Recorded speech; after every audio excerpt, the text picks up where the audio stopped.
In this episode of Growing Your Sense of Self Through Self-Defense, I'm going to talk about the value of fear, anger, and sadness.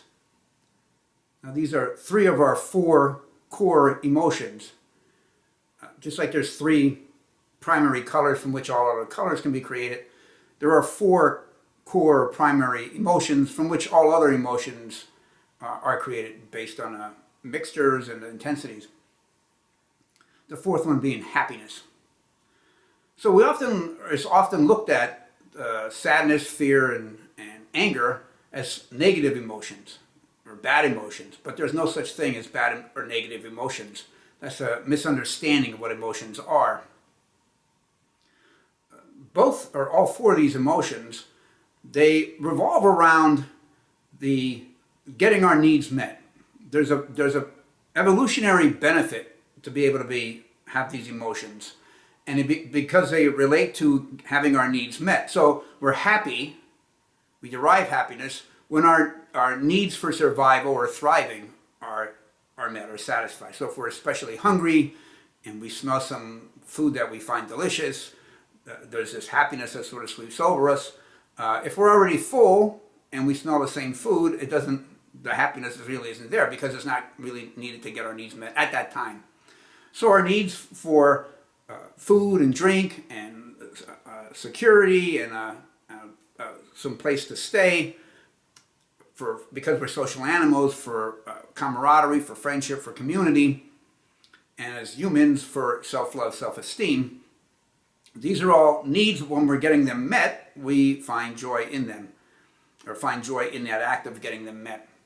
Now, emotions we're wired to experience these, and it's not only a human thing that experiencing the fear, the anger, the sadness, and it's not even a primate thing. It's basically all mammals have that. So this goes deep in our roots that we're wired to experience these emotions. So to consider them bad is to consider us somehow bad in our core, in our roots. One of my favorite heroines is a world-renowned primatologist and anthropologist and a huge figure in the 20th century, Dr. Jane Goodall. And when she first was publishing her work on chimpanzees that she would follow and seek to understand them, she named them, she shared what her perspective of their emotions were. And when she published this work, she was pilloried by a lot of her peers for giving them names and assigning them emotions. She was called anthropomorphic, putting human identities or characteristics into non-human animals. And they would rather have her refer to her subjects and the study by numbers and not apply emotions to them. And of course, Dr. Goodall was correct, and her critics were wrong. They demonstrated some lack of humaneness to block the notion of these other sentient beings having emotions. And if anyone watching has dogs or cats or horses or some other mammal in your life that you have a close bonding relationship with, you know what I'm talking about in terms of them being able to experience not only happiness but also fear and anger and sadness. It's quite obvious, so to somehow deny that it exists is beyond the pale. Who wants to go for a walk?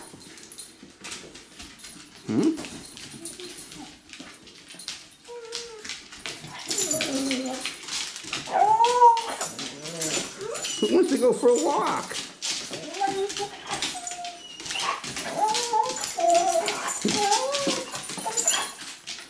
Now,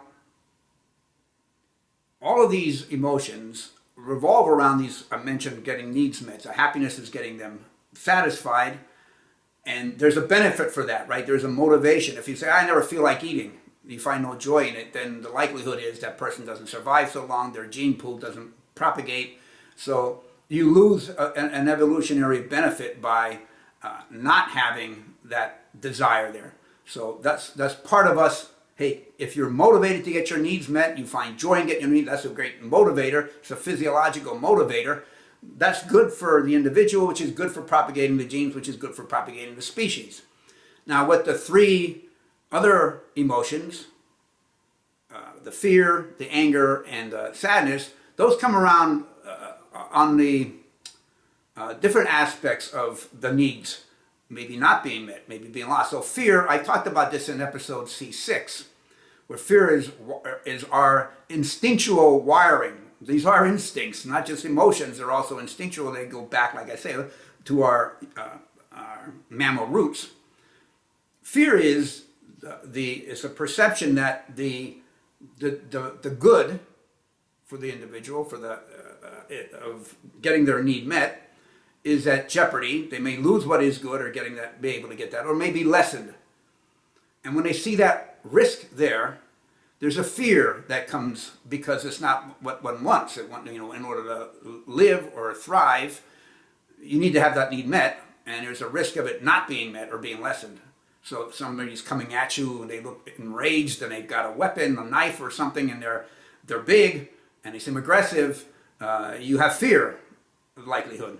So you go into the adrenal stress response, and your heart beats faster and the blood flows more, and you become hyper aware of situations, aware of where you might be able to escape to avoid what may be coming if this person is allowed to come and attack you. So if that's an evolutionary benefit. If you didn't have that, you stand, hey, what's going on here? This guy comes, boom, down you go, and you called the herd, and those genes go away, right? They dying out, at least in you, because you didn't have that ability to fight or flight. Just in case we're choosing flight, the discretion is the better part of valor. So there's cases where, because of fear, we're motivated to behave in ways that protect ourselves or our need from being met. We hide something that's at risk because we're afraid of somebody taking it or destroying it, whatever it is, and that's important for us. It's a good for us. So because we are afraid, we may have fear, we will protect it in some way. Now, anger works off a similar kind of threat or perceived threat to our good being lost or lessened, but instead of the flight choice, it's the fight choice that comes into play. So based on what we see as the threat, or based on what we see as a possibility of protecting what it is, like say on offspring, it's one of the things, we want to protect not only ourselves but our loved ones. And if a child is more at risk and can't run as fast to run away, maybe you stop and turn to fight. And anger comes up. It's not fear. You can't fight effectively when you're afraid. You can run effectively when you're afraid.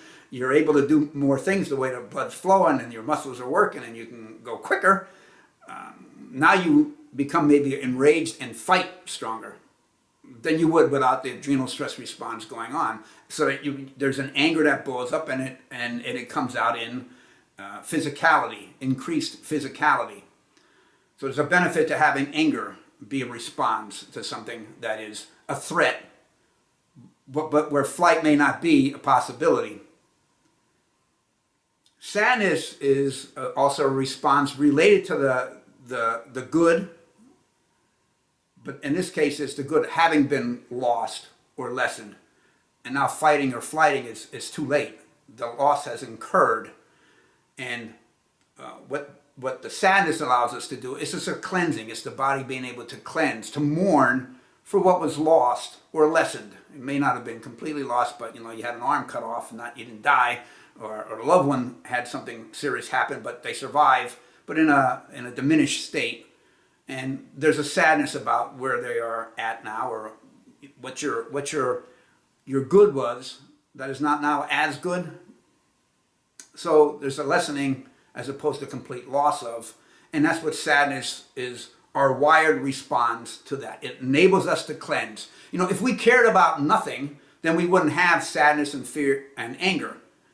But then we also wouldn't have joy. This is like yin and yang. You've got to have them all.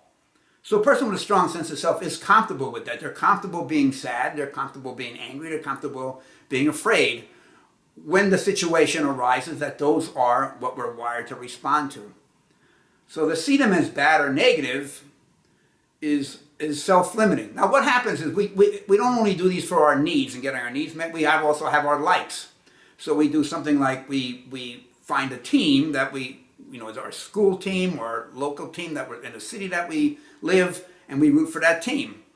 And part of what we're getting from that, maybe there's a sense of accomplishment, even though you did nothing but your team won, but there's also a sense of community, and we are social animals, and that, hey, we won comes into play. And if they lose, well, there may be some sadness once it's gone. If there is a possibility of losing, you ever see the people in the stands, and they're terrified the guy's going to strike out, the field goal's going to be missed or made, depends who's kicking it.